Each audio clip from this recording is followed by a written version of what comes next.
मातृभूमि न्यूज, मातृभूमि की आवाज, मातृभूमि के लिए।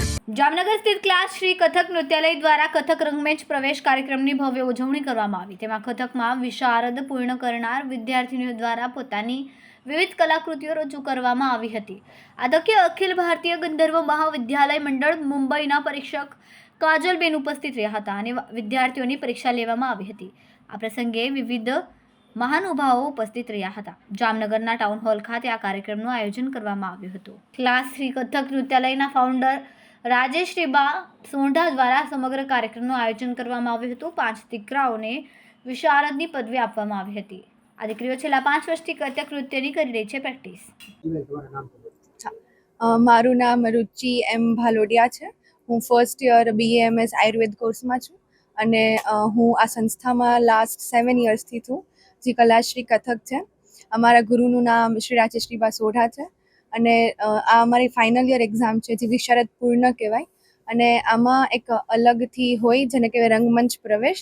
એ રંગમંચ પ્રવેશ અમારો આજે પ્રોગ્રામ જે છે એ જ છે અને આના અલગ માર્ક્સ હોય એક્ઝામમાં, જે એક ઇમ્પોર્ટન્ટ સ્ટેપ કહીએ જે એક્ઝામનું અલગથી છે આ। અને બસ અમારે આજે 5 છોકરીઓ મળીને એક રંગમંચ પ્રવેશનો પ્રોગ્રામ કરી રહ્યા છીએ।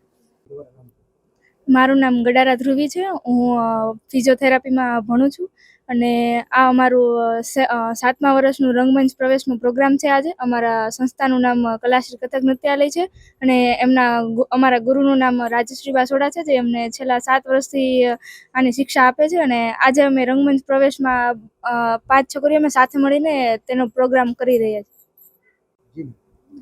નમસ્તે, મારું નામ રાજેશ રીબા સોઢા છે અને હું કલાશ્રી કથક નૃત્યાલયની ફાઉન્ડર છું। આજે અમારી સંસ્થા જે છે કલાશ્રી ગાંધર્વ મહાવિદ્યાલય મંડળ મિરજથી એફિલેટેડ છે, જ્યાં એક્ઝામિનેશન કોર્સિસ ચાલે છે। પ્રારંભિકથી લઈ અને વિશારદ સુધીની પરીક્ષાઓ લેવામાં આવે છે। શાસ્ત્રીય નૃત્ય કથકનું આજે એ વિશારદનું રંગમંચ પ્રદર્શન અમે અહીંયા ટાઉન હોલમાં આયોજન કરવામાં આવ્યું છે, જેમાં અમારા આજે 5 વિદ્યાર્થીઓ વિશારદ થશે। એમનું આજે રંગમંચ પ્રદર્શન છે ને એમના પેરેન્ટ્સનો ને બધાનો ખૂબ સારો એવો સપોર્ટથી આજે અમે આયોજન કરી રહ્યા છીએ। Reporter Hiren Gandhi, Matrubhumi news, Jamnagar.